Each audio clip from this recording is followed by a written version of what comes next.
Salut tout le monde et bienvenue dans cette nouvelle vidéo sur Web Development ou le développement web. Mon nom c'est Eniel Leba et ensemble aujourd'hui nous allons voir comment créer des paragraphes et comment utiliser les titres dans le Web Development. Alors c'est parti.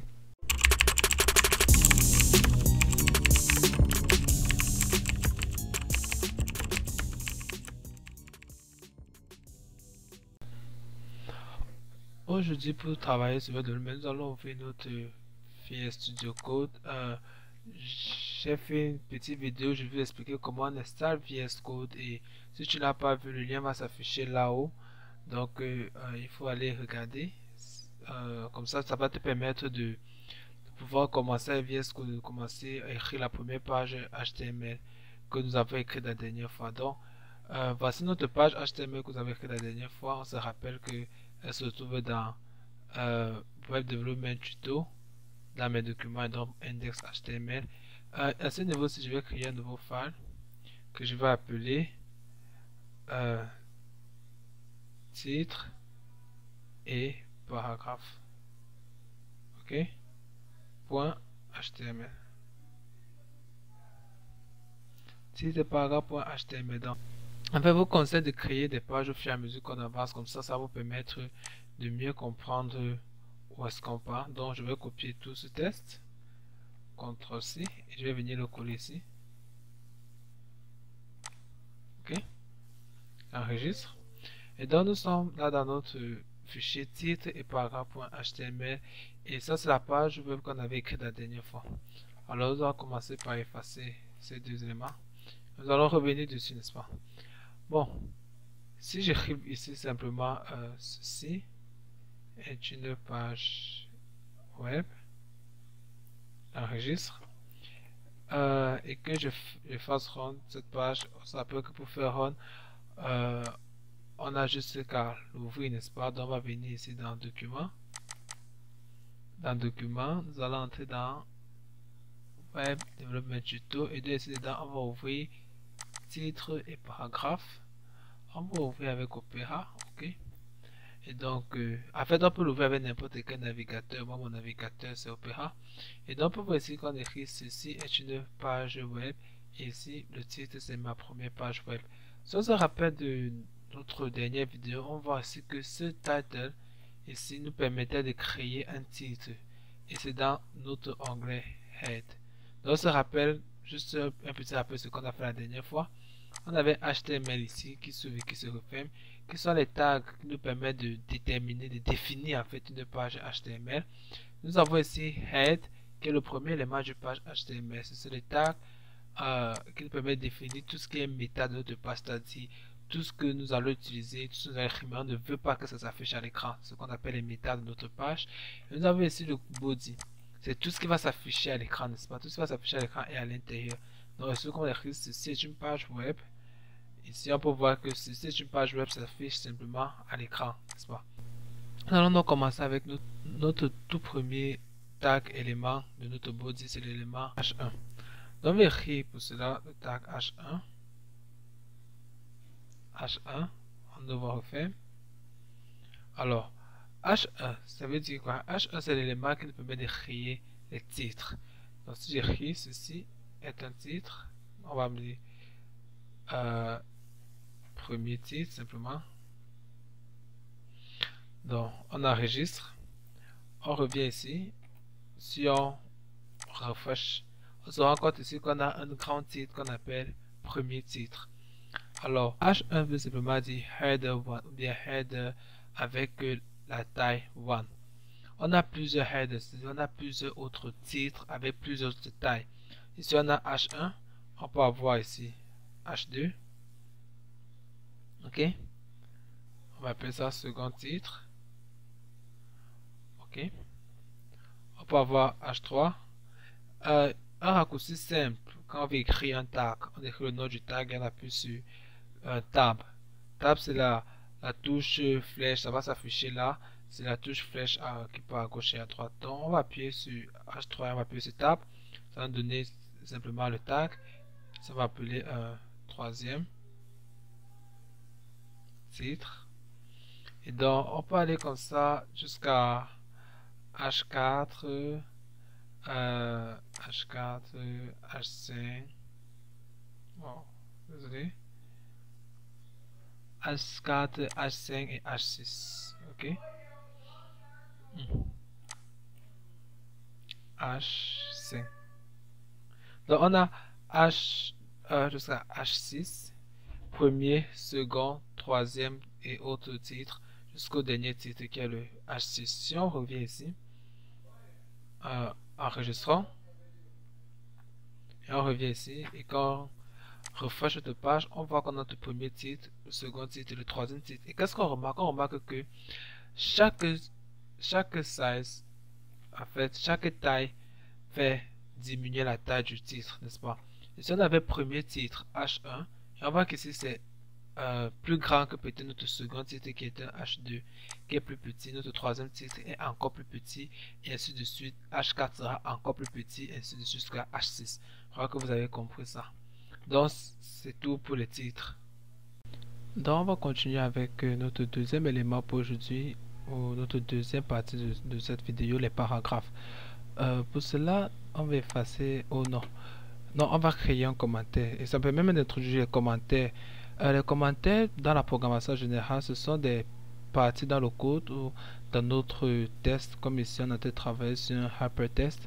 Ce sont des parties que la machine ne va pas en fait tenir en considération lorsqu'elle va faire le code. C'est-à-dire, la machine ne va pas lire ces parties. Ces parties sont juste pour le programmeur, bien pour le web développeur qui est en train de travailler, bien qui va relire le code. Donc pour créer un commentaire en HTML, on va utiliser un tag, mais ce n'est pas vraiment un tag parce que ça ne s'ouvre pas, ça ne s'ouvre pas. Mais on va juste utiliser, comme ça créer un tag en fait, on va ouvrir notre signe plus petit que, on va mettre le point d'interrogation, attention, point d'interrogation, et on va mettre deux tirets.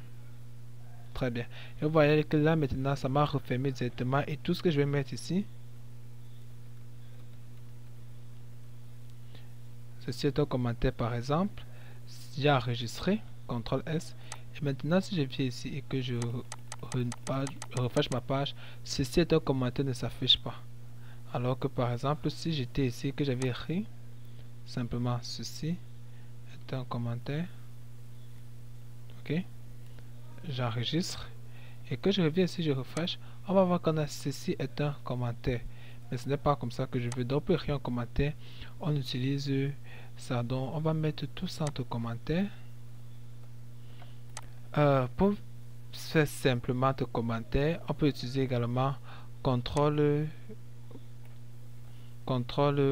slash, c'est-à-dire on appuie contrôle et on appuie slash. Ça c'est un raccourci qu'on utilise dans VS Code. Ok, donc on va enregistrer. J'enregistre et que je refresh, tout ça va disparaître parce que tout ça a été mis en commentaire à ce niveau-ci. Donc écrivons dans un test, disons qu'on va écrire ceci est un paragraphe, ok, et on va écrire à la ligne ceci est un deuxième paragraphe. CTRL S, on sauvegarde, on revient ici et on refresh. On se rend compte qu'on n'a pas deux paragraphes, mais on a tout ça sur une même ligne ici. Ceci est un paragraphe et ceci est un deuxième paragraphe. Alors on se pose la question, qu'est-ce qui se passe ici? J'ai bien demandé à ce que ce soit mis entre deux paragraphes, mais le problème qui se pose ici, c'est qu'en fait la machine ne lit pas ça comme nous. On se rappelle que le HTML c'est un code qu'on va donner à nos navigateurs pour que le navigateur fasse fonctionner. Or le navigateur ne lit pas en fait les espaces et les à la ligne. Et pour que ça lise, il faut que ce soit entre faut que ce soit mis entre des tags. Ok, donc comment faire donc pour créer un paragraphe? Pour créer un paragraphe, on utilise le tag P qui s'affiche là. Le tag P nous permet de créer des paragraphes, c'est-à-dire je vais venir ici, je vais ouvrir mon tag P, le refermer et ceci me donne un paragraphe. Je vais venir ici et fermer le tag P et donc j'ai P, ceci est un paragraphe et je referme le tag P. Je peux revenir ici également, je veux le P, je referme, voilà. Donc on a un paragraphe ici et on a un autre paragraphe. On sauvegarde. Et donc maintenant, si on vient ici comme façon, on se rend compte que maintenant on a deux paragraphes. Bon, maintenant il ne faut pas confondre. Il y a une différence entre des paragraphes et simplement aller à la ligne. Si par exemple ici je veux aller à la ligne, que j'écris ici, je suis sur une nouvelle ligne, ok, et que par exemple dans notre body, mais P, et que par exemple à ce niveau-ci, oh là là, non, je suis dans une nouvelle ligne et que je mets P ici, on se rend compte qu'en fait, il me crée un nouveau paragraphe. Il ne va pas simplement la ligne parce qu'il y a cet espace-ci. Il y a cet espace entre les paragraphes et je ne veux pas cet espace entre les paragraphes. Alors que faire? Je vais utiliser plutôt une autre. Je vais utiliser une autre. Un autre tag qu'on appelle le tag break. Le tag break me permet de couper une ligne et d'aller simplement à la ligne. Pas de créer un autre paragraphe, mais d'aller à la ligne. Pour cela, on vient ici, on écrit, on ouvre le tag br espace slash et on ferme le tag. Il faut remarquer, et vous le remarquerez tout de suite que le tag break n'est pas le même que le tag P ou bien que le tag H1, H2, H3 qu'on a vu tout à l'heure, que sont des tags qui s'ouvrent et se referment. Le tag break, c'est ce qu'on appelle un single tag, ça n'a pas de tag pour ouvrir, pour refermer, non, c'est juste un tag. Et la plupart des single tags s'écrivent de la même façon.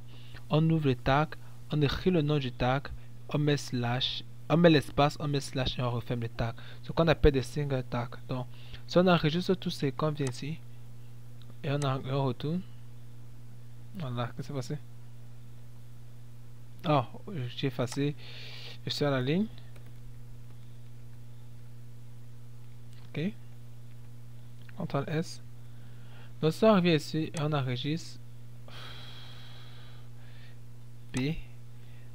Non, merci. Je ne vais pas créer un autre paragraphe. Voilà. CTRL S. On se rend compte en fait que ici il n'y a plus cet espace qui avait au milieu parce que ce n'est pas la fin du paragraphe. Parce que cet espace est créé à la fin du paragraphe, c'est-à-dire P ici, P. Ok. Alors que se passe? Alors souris. P. D'accord. Je suis à la ligne et la fin de mon paragraphe c'est ici. J'enregistre. Et donc on voit que ici c'est la même chose. Je suis à la ligne, mais ici je crée quelque chose ici. Je vais mettre un nouveau paragraphe. CTRL S. On se rend compte ici qu'on a un nouveau paragraphe qui a cet espace parce que ici nous avons fermé notre dernier paragraphe. Donc pour nous résumer, si on veut simplement aller à la ligne, on utilise break, et si on veut créer un paragraphe, on utilise P. Donc comme je le disais tantôt, notre HTML ne lit pas les espaces et la ligne, les nouvelles lignes qu'on crée dans notre code. C'est-à-dire, je peux écrire tout mon code en une seule ligne, comme ça. Ok. Et donc, si je... Vous voyez ici, par exemple, ceci est un paragraphe, ceci est un deuxième paragraphe, je suis à la ligne. Tout ça en une seule ligne dans le code. J'enregistre, mais lorsque je viens ici, ça ne change pas mon code, tout simplement parce qu'il ne lit pas les espaces, mais il lit les balises, en fait. Donc, chaque balise lui donne quelque chose à faire. Mais c'est toujours bien d'utiliser les espaces parce que ça permet à ce que le code soit plus lisible, ok? Et il y a l'indentation, on se rappelle que je suis à la ligne est un élément de ce paragraphe et donc il y a une indentation à ce niveau-ci. Donc pour nous résumer aujourd'hui, on a vu les différents titres H1, H2, H3 jusqu'à H6. On a vu le paragraphe et on a vu break. Donc ce sont trois éléments HTML qui nous permettent de créer des paragraphes et de créer des titres. Ok, nous nous reverrons la prochaine fois pour une prochaine vidéo concernant d'autres éléments HTML. N'oubliez pas de vous abonner à la chaîne si vous n'avez pas encore fait, de liker la vidéo si ça vous a plu. Rendez-vous pour une prochaine vidéo.